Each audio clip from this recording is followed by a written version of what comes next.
জামাত ইসলামের পক্ষ থেকে রিট পিটিশন দায়ের করেছিলেন আওয়ামী লীগকে সারা জীবনের জন্য হাইকোর্ট যাতে নিষিদ্ধ করে। আমি অ্যাটর্নি জেনারেল ছিলাম। আমি দাঁড়িয়ে বলেছিলাম যে পিটিশন নিয়েছেন, যারা পিটিশন নিয়ে এসছেন, তাদের অধিকার নাই একটা আদর্শকে হত্যা করা। আমরা আদর্শকে হত্যা করে কোনো রাজনীতি করতে চাই না।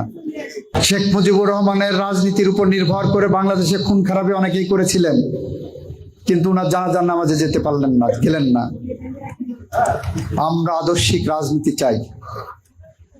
এই আওয়ামী লীগকে যখন 24-এর পরে, আগস্টের পরে নিষিদ্ধ ঘোষণা করার জন্য জামাত ইসলামের পক্ষ থেকে রিট পিটিশন দায়ের করেছিলেন আওয়ামী লীগকে সারা জীবনের জন্য হাইকোর্ট যাতে নিষিদ্ধ করে।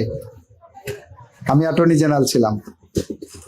আমি দাঁড়িয়ে বলেছিলাম যে পিটিশন নিয়েছেন, যারা পিটিশন নিয়ে এসছেন, তাদের অধিকার নাই একটা আদর্শকে হত্যা করা।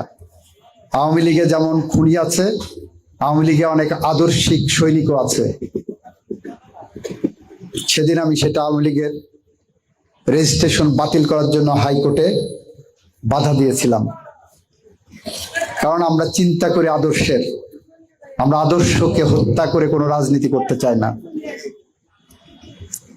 আজকে একটা বিতর্ক তৈরি হয়েছে, এখানে উনিও কথায় বলেছেন 71 না 24 না 71 এর একটি স্লোগান, একটি মহল আনার চেষ্টা করা হয়েছে। আমরা এই ভূখণ্ডের রাজনৈতিক ইতিহাসের দিকে তাকালে আমরা যেমন 52 ভাষা আন্দোলনকে ছোট করে দেখতে পারি না, আমাদের কাছে 71 আমাদের গর্বের ধন।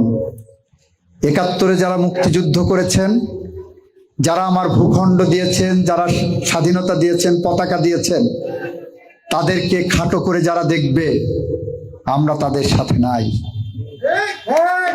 আমরা বলতে চাই, যারা 71-এ মুক্তিযুদ্ধের মধ্য দিয়ে বাংলাদেশ দিয়েছেন আমাদের, তাদের কাছে আমাদের আজন্মের ঋণ।